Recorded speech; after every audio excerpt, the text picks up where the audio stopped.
What's up, guys? Welcome back to another Mommy and Me Monday. I am Brii Renee. And I'm Miss Renee. You look cute. So do you. Thanks. Okay, well, if you are new here, please don't forget to like, comment, and subscribe. Make sure you're tuned in every Mommy and Me Monday because we always dropping that fire. Okay, let me chill out.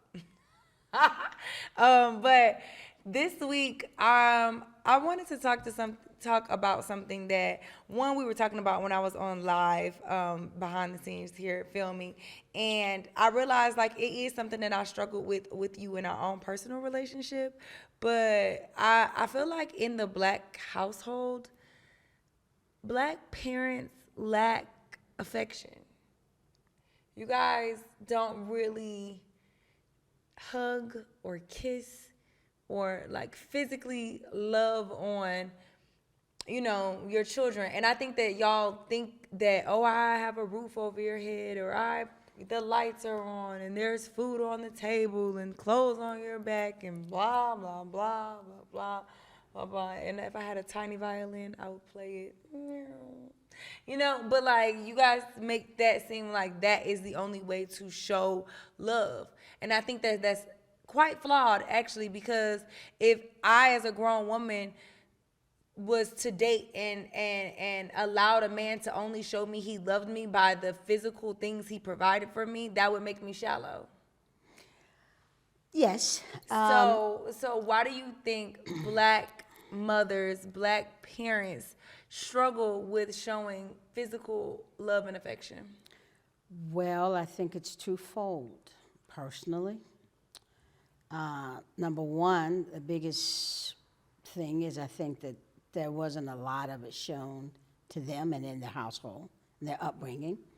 That's because their parents were too busy doing other things versus trying to hug and kiss and love on the kids. It goes back to survival traits. And the other thing is, I think, is because somehow, not saying it's true, for some people, and they may be doing it subconsciously and not really consciously, it may be a sign of maybe showing a bit of weakness. Is that what you thought it was? No, I didn't say that's what I thought it was. I'm saying, there's a difference in showing affection and when sometimes when kids just want to come dump all their weight on you. It wasn't enough that you would come and want me to touch you or pat you on the head, but you wasn't satisfied unless, you were damn near 6 feet. You were damn near 6 feet tall in the 5th grade, and all you wanted to do is if I stood up, you wanted to put all your weight on me just to show me. And it was like, wait a minute, hold up, So. Well, I was still at, didn't you say no matter how old I get, I'm still your baby? Yes, you are. And then I touched you earlier. And look how quick I you didn't look.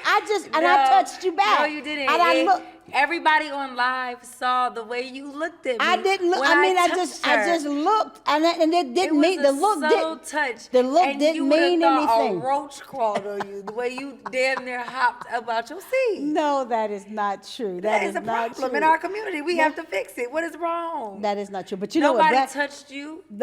Yes, my mother touched me. But we do have to do a better job of embracing our children, and even in the Black community, and I had this conversation earlier with some of the guys, just being able to say, hey, I love you. Just merely saying I love you is difficult for Black people, men and women, to say sometimes to their family, their friends, their loved ones. So that's something that we're growing. We've got to grow out of. And even myself, I'm more conscious of it. I make sure that I tell my children, tell my grandchildren, tell my friends and my family more now than ever that, hey, I love you. And there's nothing wrong with that. It's okay to say that. It's okay to show those affection. Every time we talk, when we finish the phone, I tell you that I love you. So, Not every time. 9 and times. that is very new. I will say that's something you just definitely implemented, because I feel like I went most of my childhood. But your childhood, you're 30 plus years old now. I know, but still, that's when it matters the most.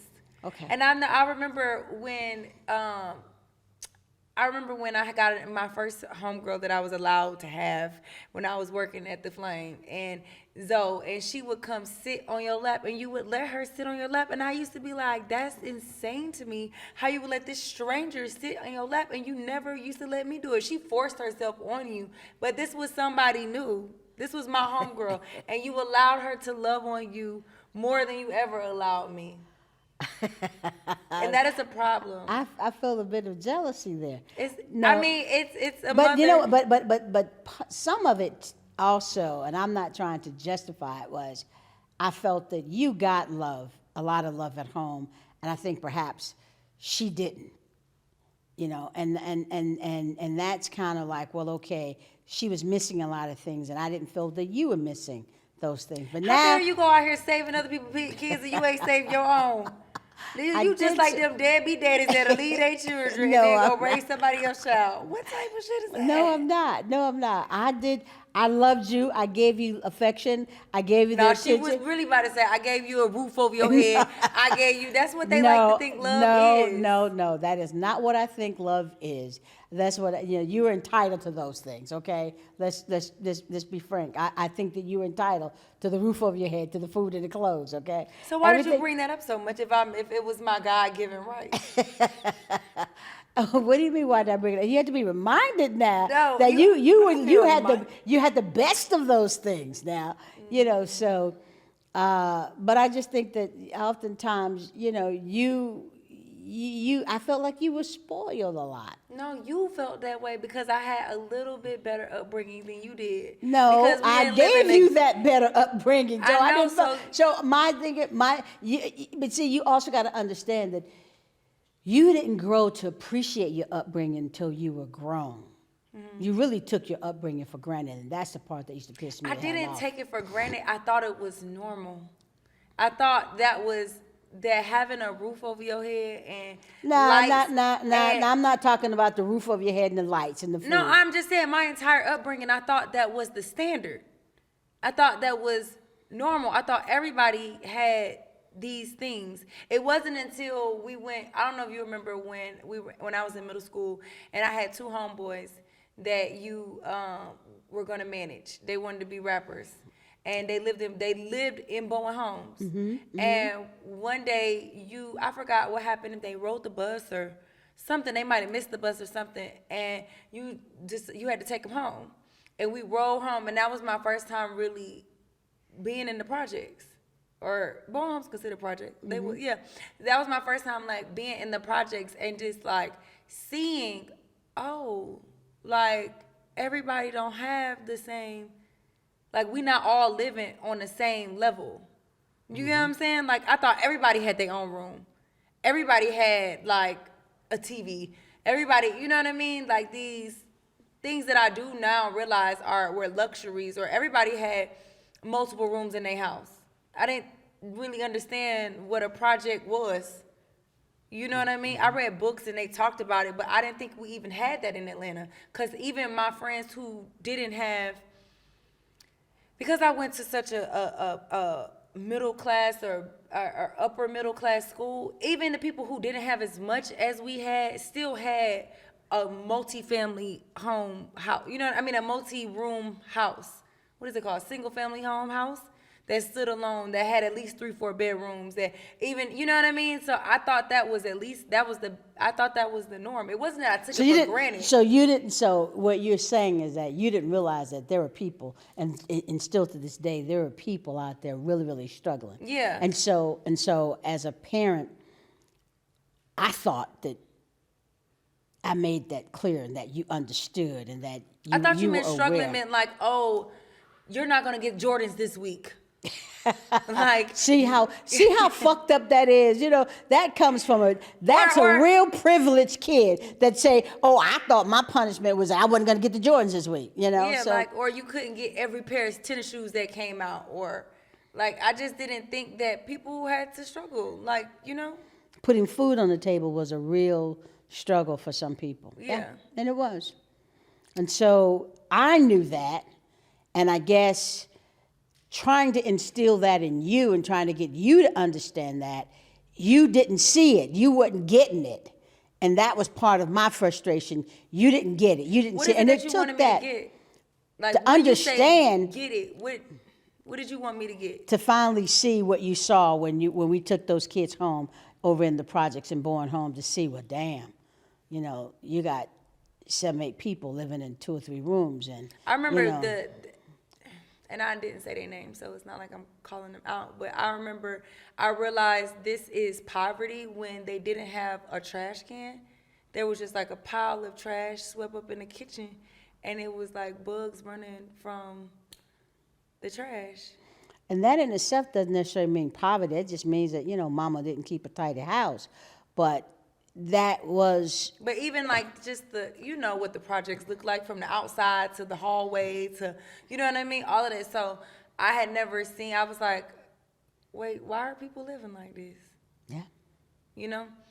But to that point though, some people live in, like you said, some people do live in poverty. And I heard a girl one time say something that was so real. Like, just because we lived in the projects didn't mean we lived dirty. Like, we had the cleanest house in the projects. Right. You know? And some people live in the projects and grow up with abundance of love. We lived in the projects, and mama didn't keep a dirty house. And if there was trash on the floor, somebody was getting an ass whooping.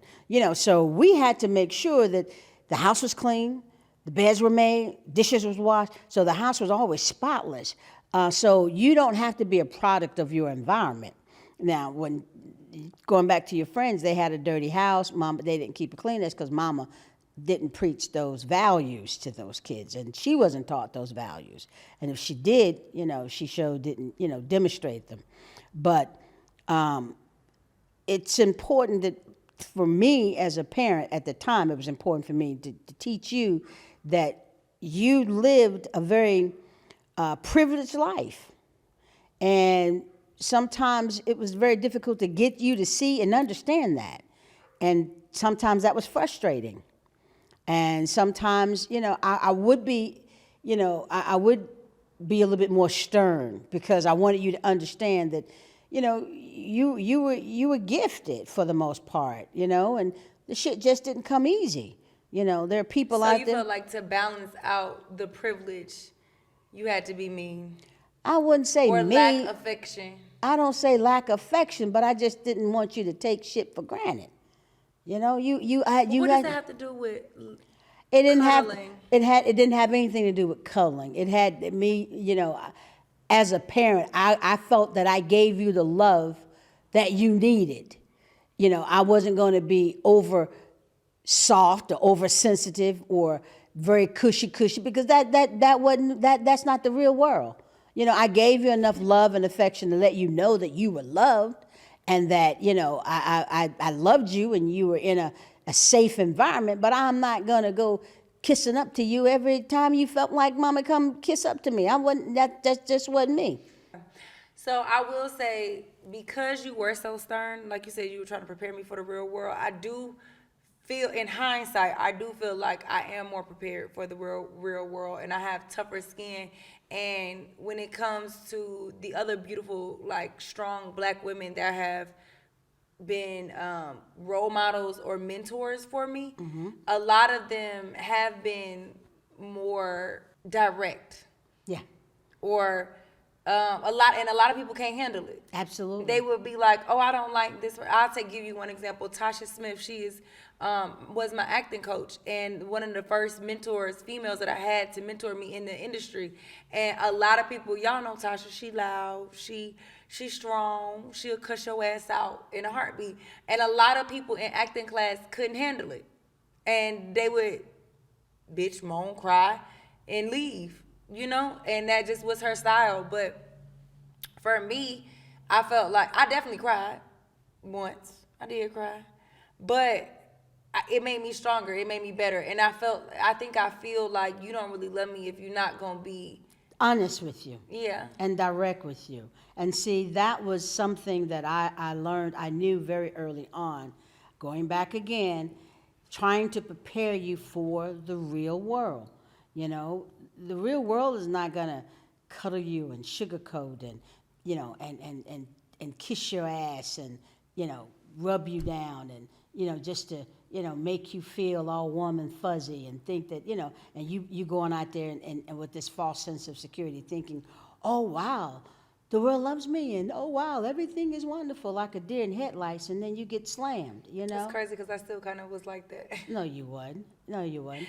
No, I'm saying I still was a bright-eyed and bushy-tailed for a while, and the world did have to chew me up and spit me out. I did have this false sense of, boy, if I'm like this, if I'm leading with love, then no one's gonna not lead with love, and I'll be met with love, and because I'm a nice person, nobody would ever do me like, yeah. I still thought that. So maybe to your parenting, maybe you knew the type of child you had, and you knew That how strong and tough you had to be. Yeah. Do you feel like this new generation is weak? Hell yes. Hell yes. How so? They can't handle the pressure. What pressure? Of life. Okay. And I say this, and I want to say this very gingerly. Kids are committing suicide at a very alarming rate. And I think part of it is because parents are not having those tough conversations with their children very early on. And I also think part of it is because of the digital age and society that we live in. And I also think part of it because that gentle parenting shit, people have bought in it too much. Because, first of all, parents should prepare their children to understand and realize that this is a mean, cruel fucking world out here, okay? Nobody owes you anything. Nobody's going to give you anything. And don't grow up with an expectation of shit. Number two, I think that people need to make sure that they protect their children as much as they can from the digital age, the predators and the shit that they've been taught and shown on social media to think that that's real life, and so that needs to be a balance there. And the third part of that is parents need to be more damn parents and make sure that your children are taught that bullying is not something that's acceptable. And you can't go through life bullying other people because they don't look like you, or they don't act like you, or they don't dress like you.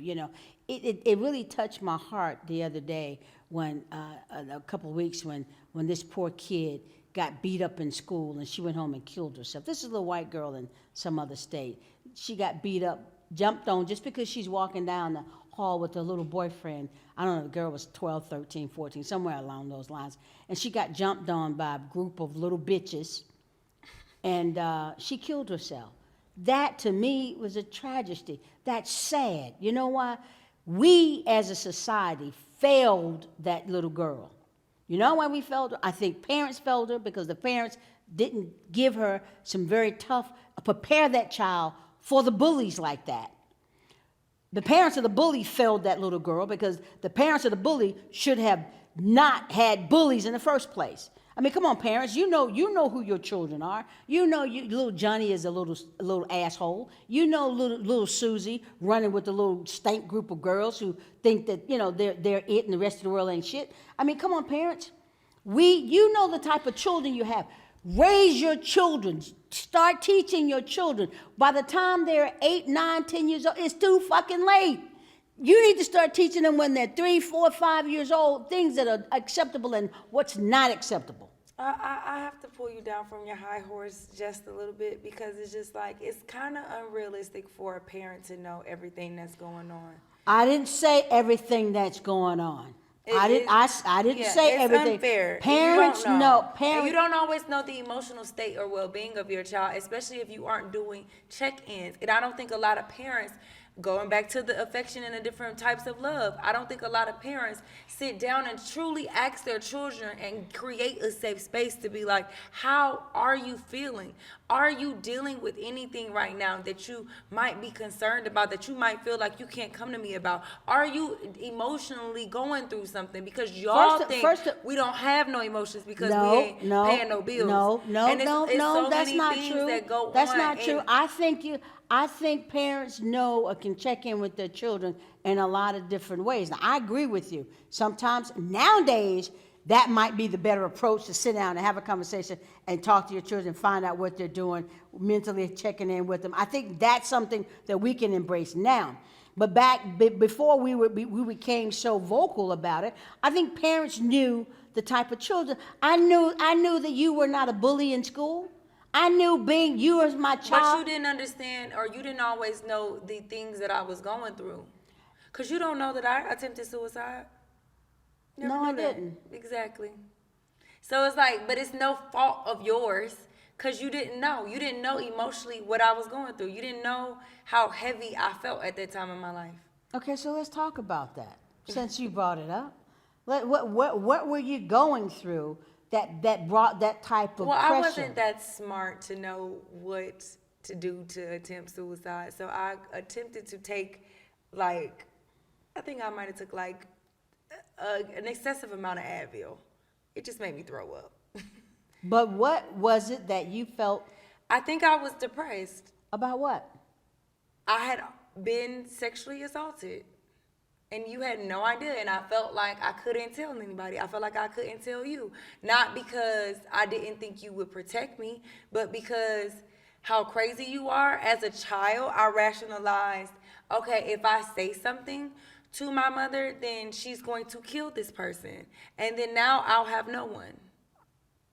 Then I won't have my mom. And I remember the first time that I blamed myself because, one, this was somebody older, and me and my friends knew he was cute. He looked like Omarion, right? You don't know who that is.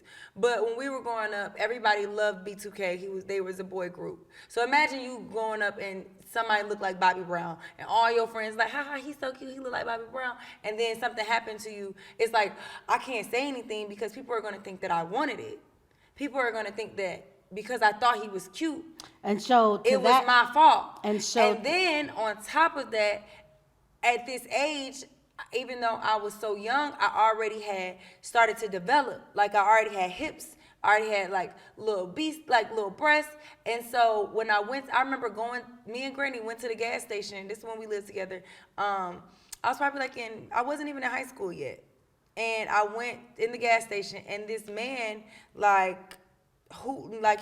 older man, yelled something at me. Like, he probably didn't even know I was a child. I don't know. He might have. I don't know. But he yelled out something at me, and I felt like it was something about my shape or my hips or something. And I was like, it's because I look like this. I'm like, I'm attracting it. Like, you internalize it as a child, but there was no conversations that you could have. I don't know if you could have said something, but it wasn't your fault because you had no idea. So that's why I'm like, sometimes it's unfair to say that those parents failed them, because say I had succeeded at that, that would be unfair for somebody to say you failed as a parent because I was going through something and didn't know how to share or be open about it. Well, I think still I have to take on some responsibility to that, because I didn't do enough to create that safe space for you to come and say, this is what happened, or teach you enough to where you wouldn't be ashamed to come and share that with me. So I have to take responsibility as. But how? Because my entire life you used to say, if a nigga touch you or anybody touch you, you come tell me. You tell me. I'll kill him. And I used to never let nobody do. I would never, and you're absolutely right, and that's exactly what I meant. So you said those things. I would never let anybody hurt you. I know. So you did say these things for me to come. That still doesn't change how you react in the moment of fear or victimhood, or you know what I mean. It was and I carried that with me for so long to the point that I don't even know if you know, because it was also a summer when Granny was living with us. I literally ate Popeyes every day. Every day, Granny could tell you, she was like, are you gonna eat anything else? Like, do you want every single day that summer? I was determined to fatten myself up. I thought that if I'm fat, nobody will do this to me. Nobody will look at me and yell at me like that man did at the gas station. Nobody will or see me and want to take advantage of me. Well, that is unfortunate because we live in a sick society, a sick world, where people do things and people take advantage of children, and that's not acceptable. And to that end, no kid should ever go through life feeling that it's their fault. We just, we have to, it's unfortunate that we have to teach our children that people are sick and have diseases and those things are wrong. It's unfortunate that we have to do that, and so perhaps as parents, maybe we can do a better job of teaching our children that, But we still have to do our best to teach our children what not to do, to become those sick motherfuckers, Teach our boys, our girls, what not to do to become bullies or be bullies, So we've got to do a better, and I tell anybody, parenting is a job that's ever changing. There's no set, way to say, okay, this is a complete book or this is the complete narrative, and once you do all these things, boom, you've done it right. And there's always room to grow because there's so many things and so many different children, so many different scenarios, and it's always changing. So we just got to do the best we can. And I think that as long as we do everything we can do to not fail our children, that's all we can do. Even going back to that little girl and her committing suicide, I still say that we as a society, parents, in the community, we failed. If we didn't fail, she'd still be here. There is something we could have done. And I won't accept the fact of saying there's nothing you could have done. There's something we could have done. I don't feel like there's nothing, but we could have done something to make this baby not do that. We could have done something to prevent you from wanting to commit suicide. I don't know what it is. I don't know what that something is, but I just feel like we just don't throw our hands up and say, oh, well, it happened. There's nothing we can do. I remember one time, so after that, we had a candid conversation. It was about something else or somebody else. And suicide came up, and you were like, anybody that commits suicide is a coward. And I just felt like, well, damn, I just didn't want to hurt no more.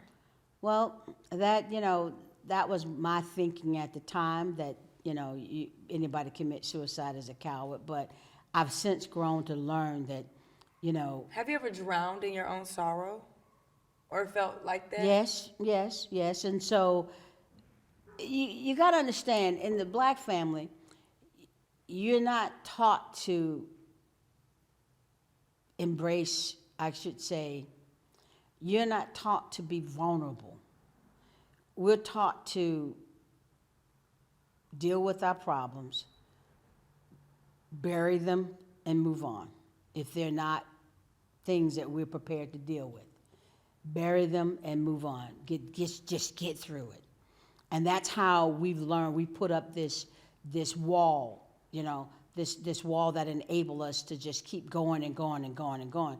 It's just now that we have learned or learning how to be vulnerable and to deal with our feelings and to understand that it's okay that we're vulnerable. It's okay to hurt. It's okay to need help when you're hurting. It's okay to say that I'm hurting, because we couldn't admit for years that, I got a problem.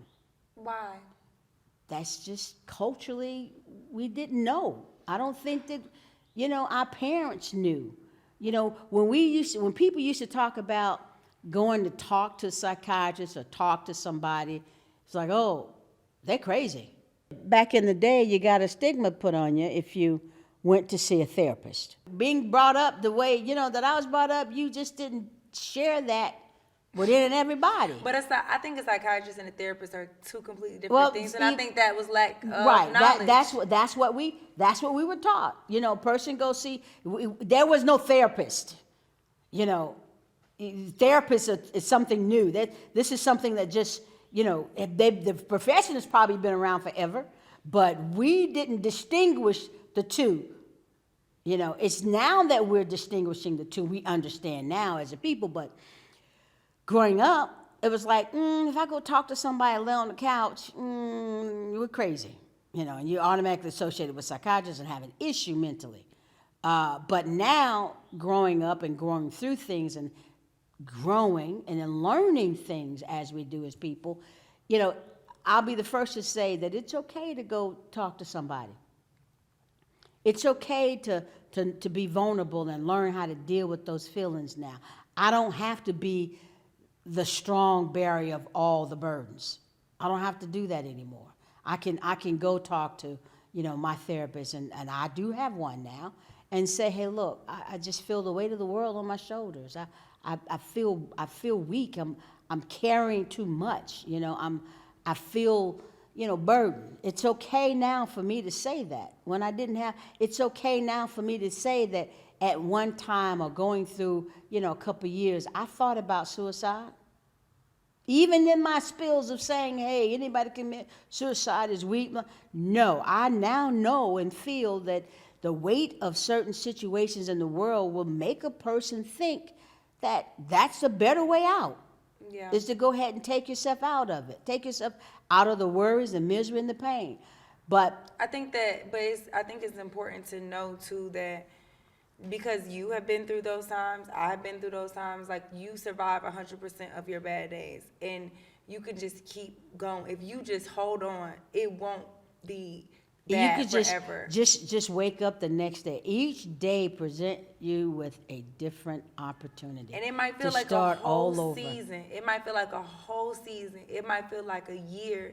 That year might feel like years of sadness or darkness. But if you just keep holding on. Just hold on. Just give yourself one more day. Mm-hmm. Every day that day didn't present itself the way you needed it. Just give yourself one more day. It's coming, something. I want to get a tattoo that says that I want it to be 11:59, and I wanted to say even the darkest of days, even the longest of days come to an end. Because I just want that to be a reminder, like no matter how long or how dark it might be, it's still every day gonna come to an end, and you're gonna get a new one. Absolutely. And you're gonna get a new one. You're gonna get a new one. So I think I do give you guys, your generation, grace, because I feel like you guys, because I'm like, well, why didn't nobody just think about how they felt? Why didn't nobody have that conversation? But now I realize you guys were really busy doing some heavy lifting and to think about your feelings is a luxury. That is literally a luxury. It should be a right. It should be innate. It should be second nature, but it's a luxury because when you're trying to survive, when you're trying to just make it out the hood or make it out the ghetto or fighting civil rights and bringing about laws or just fighting to be an equal human being in this country, you really ain't got time to think about how you feel. Yeah, you're right. You're absolutely right. Absolutely right. Were you old enough to march with Martin Luther King? No, I wasn't old enough to march, but I do remember being on the corner of. I'm like, were you out here fighting for our civil rights? Because that might be why you are the way you are. No, Ashby Street, when he died and they brought his body past the AU Center over there. But you was a little girl. A little bitty girl. Yeah. So I think that you guys didn't have the luxury of going to see a therapist. No. To even spend that money, because therapy can be expensive. Oh, yeah. My therapist charged $185 an hour. Man, maybe I'd be like, sweetie, I'm going to miss this week. Yeah. The checks ain't checking. Yeah. I would suggest that we check in, that African Americans, people generally, period. Just, and it's not so much that, you got problems or. We all got problems. We all got problems. You're just carrying so much. And I think a lot of the stuff that we carry, not even ours. Right. Like I think in our community we pass down so much trauma, so much weight, so much heaviness. Sometimes you don't even know why that triggers you, or you don't even know why this, because it's innate. It's in how what you saw your mama doing, what you saw your grandma doing. You know what I mean? Like I never saw you pick up the phone and vent to your homegirls about your pain No. or nothing you was going through. I just saw you keep going, suck it up, go to work, make sure the bills is paid. You might lash out with anger, cuss somebody out, or be short tempered. And I think now I give you grace because I understand you didn't have coping mechanisms, healthy coping mechanisms that allowed you to release those pressures of life. And it don't matter whether you've been through something traumatic or not. Life itself be lifing. Yeah. Life be lifing. Yeah. Life is life. Yeah. It's real. And It's it's a gonna lot. be ups and downs. Oh yeah. And it's not, there's no manuscript for it. So I feel Yeah. like I got that from you, and not to your like you were trying to instill that, but because I never saw you lean on your friends when you needed help. I remember last year when I was going through so much, my friend was like, "Brie, allow us to be there for you, or what do you need from us?" And I was like, "I don't know, because what do that look like? Right. What do that even mean?" And I've had friends that tell me that, hey, we're here for you. Me and my girlfriends, we just got together this past weekend. We've been friends since we were in the 5th grade, and all of us are in our early 60s now. And we made it a point to stay connected over the years. And I've had that same question put to me. Hey, we know you're going through something. What do you need? I'm like, I don't know what I need.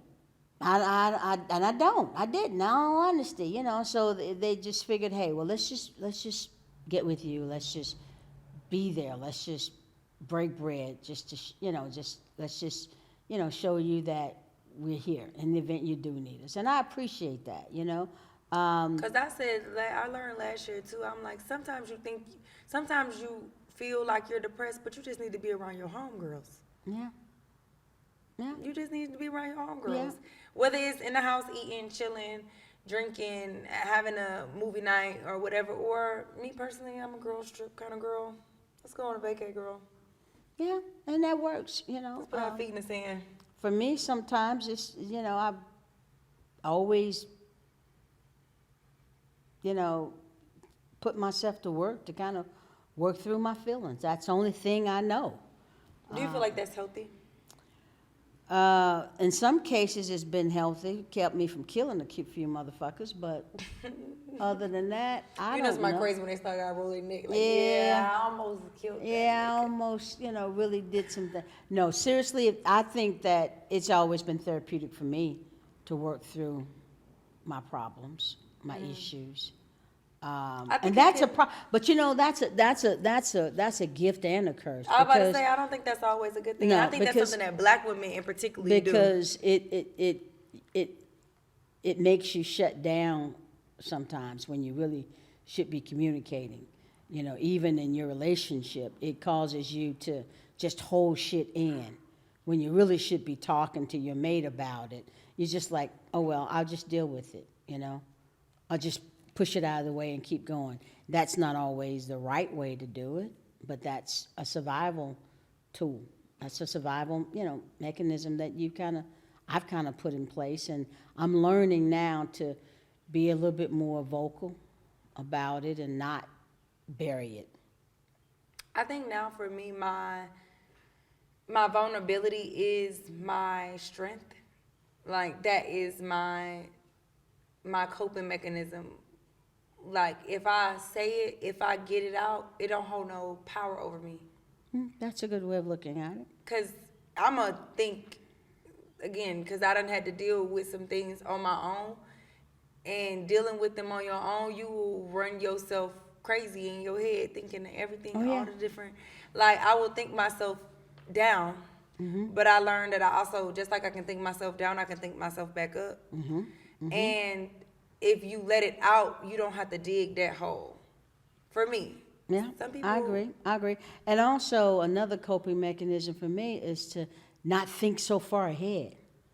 One minute, one day, 1 second, 1 hour I don't at know, a but time. what's going on next week? I just got to worry about today is Thursday, tomorrow's Friday. Yeah, and I that's can get a through good. these 2 days. That's a good coping mechanism. Yeah, I think we be putting too much on ourselves to have it all figured out. Yeah. And I think that's because in our culture, in our community, the black woman always had to have it figured out.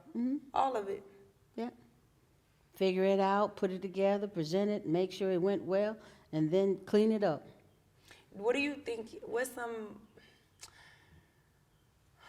I don't want to say trauma, but like negative things that you feel like you in subconsciously inherited from your mother? Like I inherited not knowing how to have friends be there for me. Just because I didn't see you let friends be there for you. I inherited working through my pain because I only seen you work through your pain. And I would say some of the same traits from my mom, because I didn't see my mom rely on anybody for anything. No, I mean, my mama had one close friend, two, one outlasted the other. I don't know what happened to Miss Ella, but Miss Henrietta, they were friends since I was 5 years old. And she still used to tell me, I don't tell Miss Henrietta everything. Don't be telling everybody your business. You know, so those were the only people that I knew my mother to have in her life as friends. Miss Henrietta just died during COVID. Miss Ella, I don't know what happened to her, like about, 30, 40 years ago, but she was a good friend of my mom's coming up. So I knew that Mama didn't rely on people. She didn't rely on anybody. So whatever she was going through or having to deal with, she had to deal with it on her own. And that's part of the upbringing, you know, her telling us and, you know, making us understand that we only had each other and we only had ourselves and each other as a family to depend on. Don't go out in the world thinking that, you know, that's why we were not allowed as kids coming up to fight in the house. We could not fight with each other. She didn't allow any sibling rivalries. If we got to fighting, well, we all were going to get an ass whooping. Because she used to always say that in this house, you're going to be together. You're going to understand what it means to have, you know, a family bond, because the world out there was going to beat you up enough. And so to that extent, I just grew up not relying on other people for anything, you know. No confidence, no comfort, no, not even to the extent of loving me, I think. And I don't know if that was a good thing or a bad thing, but I learned to love myself, you know. I learned to be happy by myself. Did your mama hug you and tell you she loved you? She did tell us she loved us, but not often. I guess it was too many of us, you know, so I guess we all had a day, you know, but... I love y'all. Yeah. Okay? All y'all. She hugged sometimes, not all the time, because again, here you had a single black woman, you know, working 2 or 3 jobs to put food on the table, to make sure, you know, we had, you know, food on the table, clothes on our backs, and a roof over our heads. So wasn't a lot of time for hugging and, you know, kumbaya, and, you know, it wasn't a lot for that.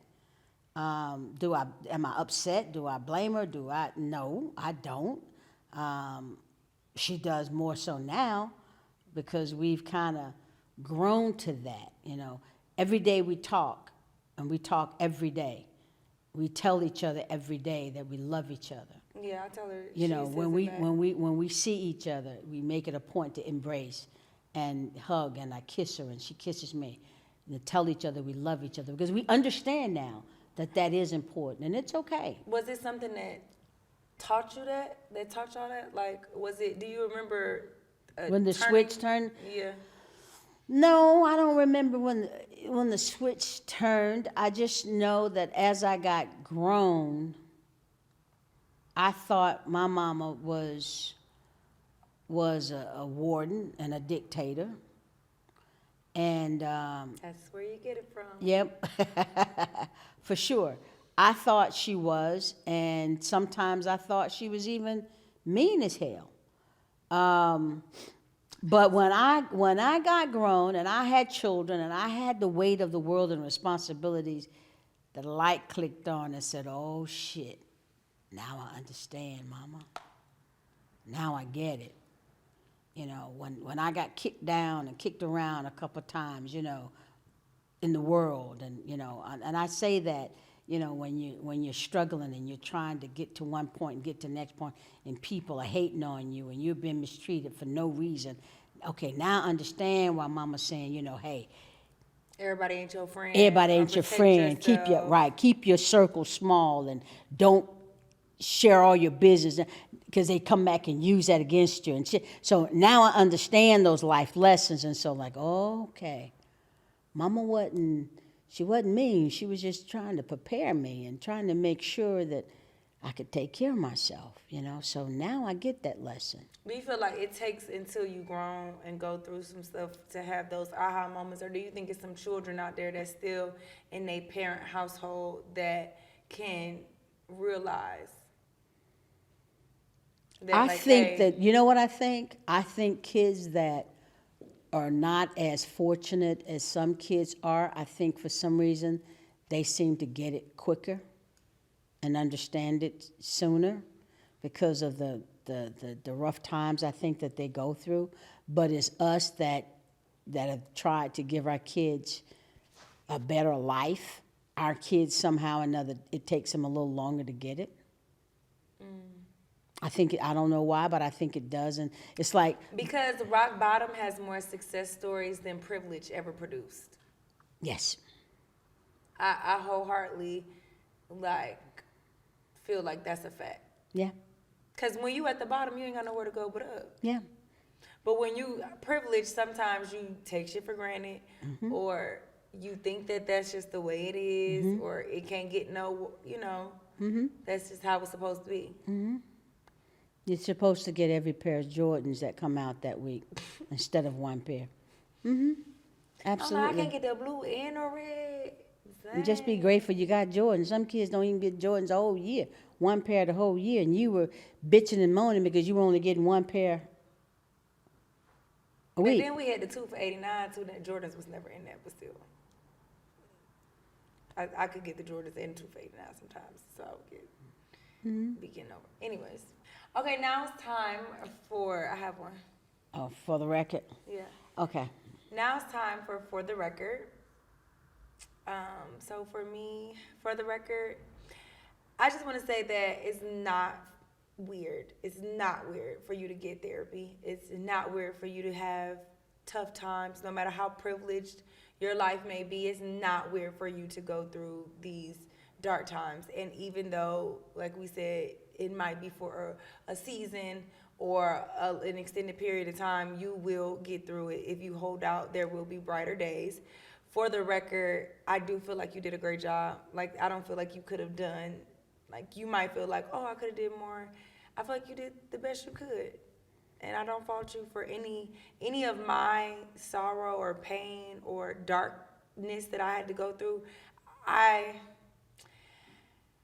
don't want to say it was necessary, but it wasn't necessary. But because God is so good, He used it all for my good. Okay. So it's not like it didn't break me. It could have, Good. but it didn't. For the record, I want to say that I think my dictatorship game could have been a little stronger because You just some are of not you gonna let said this go. some of you said that, you know, as a dictator, I was a miserable and a mean person, and I was horrible, and I was probably going to end up in the old folks' home. But for the record, I can't get rid of my kids. I think you said this for the record already. Okay, well, let me change it. For the record, let me just say that I would not have changed my parenting style for nothing in the world. Okay.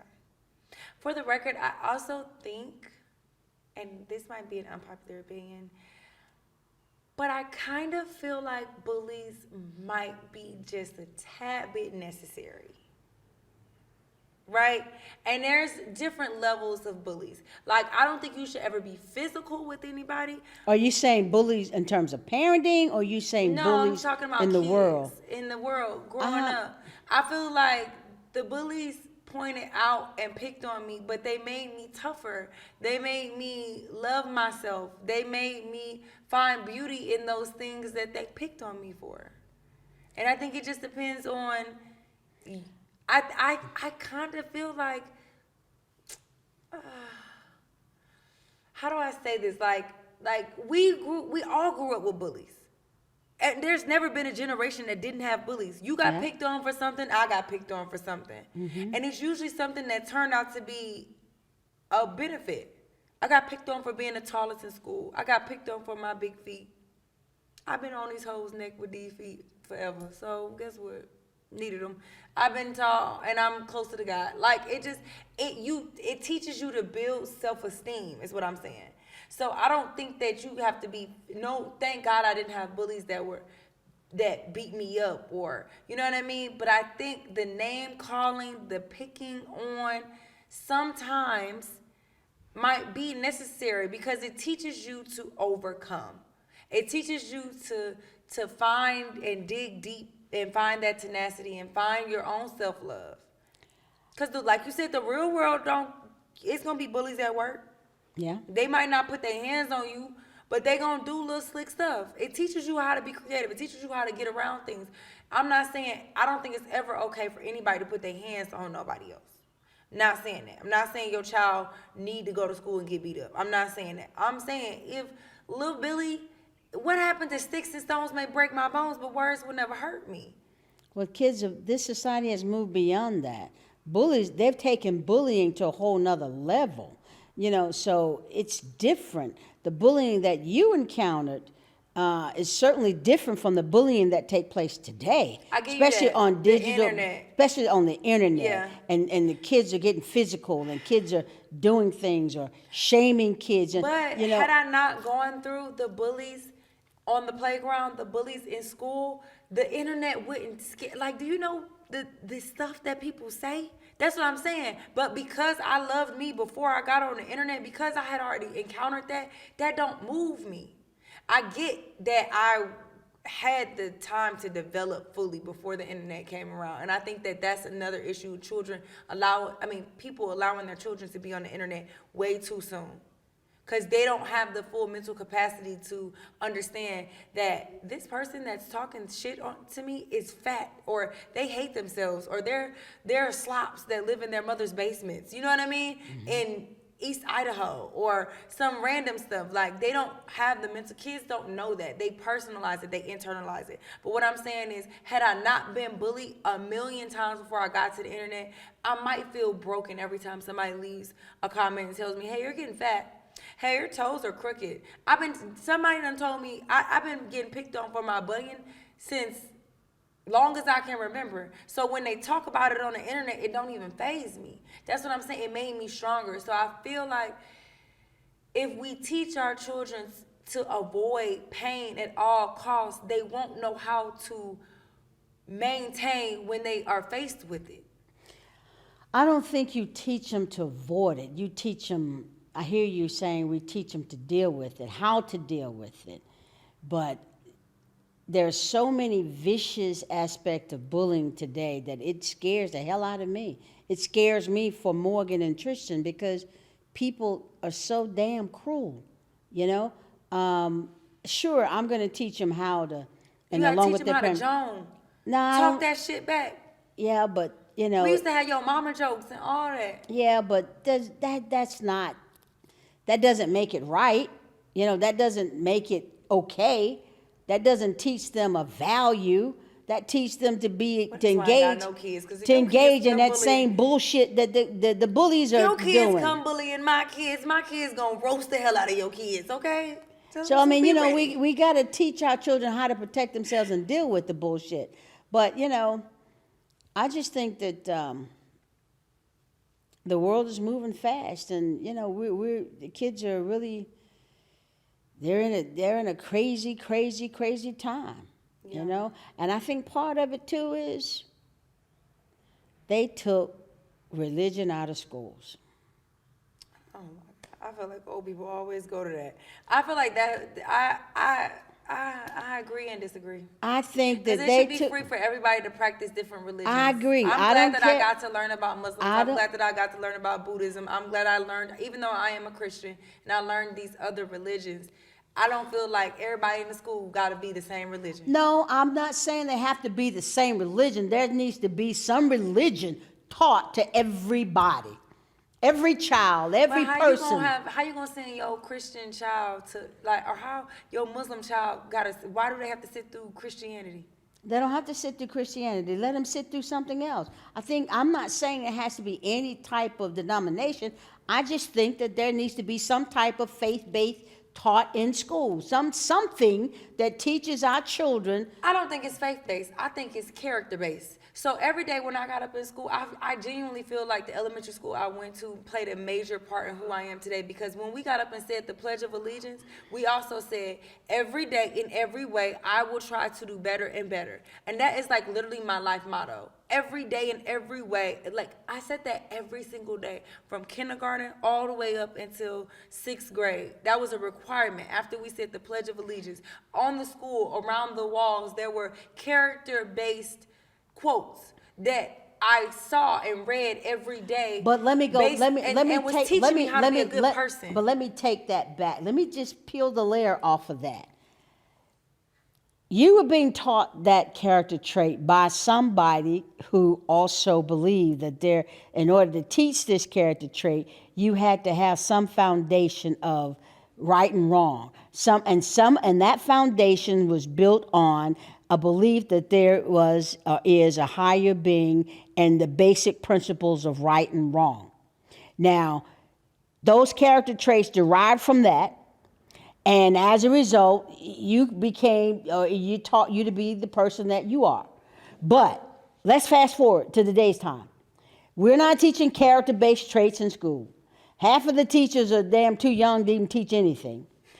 You know, and they, you know, I mean, Thank God we got it, because I'm not doing it. Okay, but even at that, some of the teachers don't have the patience and the wherewithal or the knowledge and experience to understand the importance of those traits and characters. You know, teachers are not respected. Teachers are put in place to think that they're supposed to raise the children, you know, and be parents. Parents, we've got to go back and start teaching character to our children. We've got to instill certain principles and certain morals. And so, you know, it's a evolution. It's constantly evolving, you know? And I think that we all play a role in that. Okay, well, do your part. Next, we about to do I Want to Know. So I want to know, since you're talking about so much character, what did your character say to let me? I want to know why you thought it was okay to allow me to get tattoos at 15. Why? First of all, I didn't think it was okay, You but took me. but I understand that as a parent, if just like why I think it was okay for my mama to let me smoke when, you know, I was 12, 14 years old. Your mama let you smoke? At the end of the day, no, cigarettes. I'm not Oh, talking because weed. that's so much better. No, What? I'm not saying that it was even better. What I'm saying is sometime as a parent, you make a decision to allow your children to do certain things, because had she said no, I was going to sneak and do it anyway. Now, thank God I did eventually quit when I got old enough and realized that it So wasn't you the started best thing. smoking cigarettes at 12? And then Probably 12, 13, 14. And then didn't stop until you were grown? And stopped when I stopped on and off, but I stopped when I was like 19. That's so gutter butt of you. Okay, so gutter butter, well, who gives a shit? But I did it. But I don't have a problem with admitting my truth. I did it. I did it, you know, so what? I did it. I mean, people, if truth be told, hell, some kids start earlier than that. Some kids start, you know, and still do it. You know, thank God I got sense enough to stop, but it's the same thing. Had I told you no about the tattoo, You were probably going to find some way to still get it, and you may have gone to some place that wasn't safe to get it. I still and, went to places that and were- God knows what would have happened to you. Was a tattoo going to kill you? No. But after telling you no and explaining to you that why I don't think you should do it, and you were insisting upon getting it, then fine. But did I pay for it? I don't remember. No, I didn't pay for it.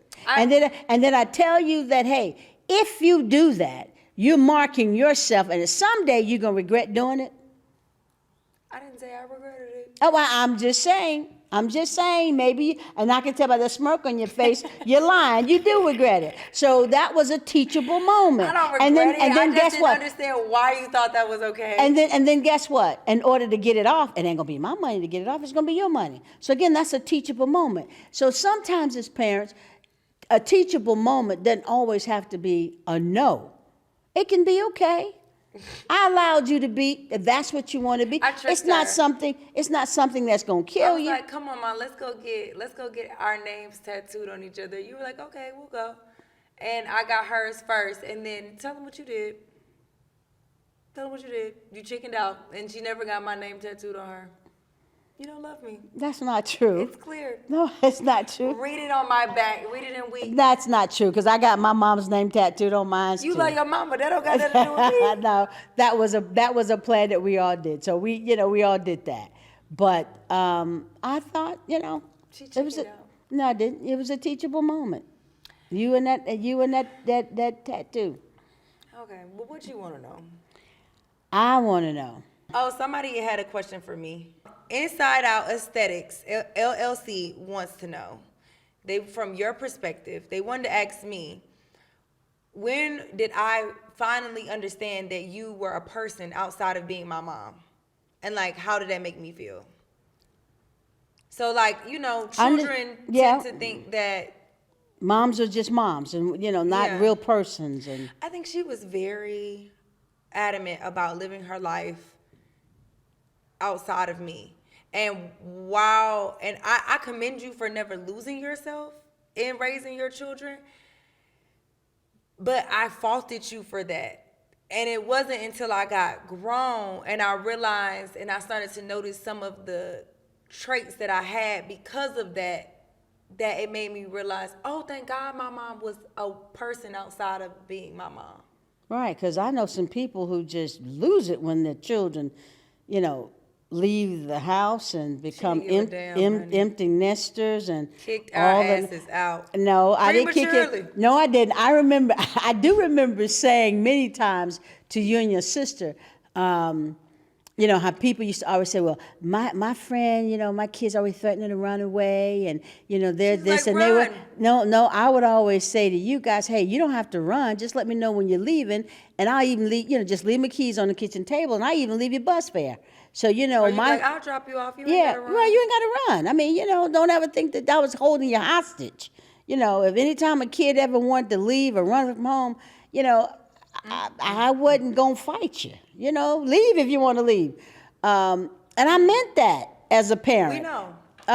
But y'all never would go. Girl, That's we the got point. out at 17, 18. I was out before college. No, you were out doing college, but at the end of the day, you guys never would go anywhere. Not that I wanted you to run away, but Clearly, you did. but at the end of the day, I know people that were just wrecks.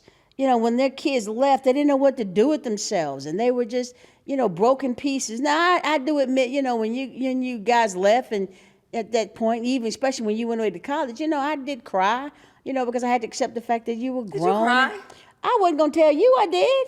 I don't believe she cried. I did. I boo-hooed I've only seen you cry one time. well, maybe twice now that I'm grown. Okay, maybe twice. But as a child, you want to know the one time I saw you cry? I felt like a horrible person. She was trying to get me into this private school, and I had to pass this test in order to get the scholarship or the whatever, the academic. No, it wasn't a scholarship.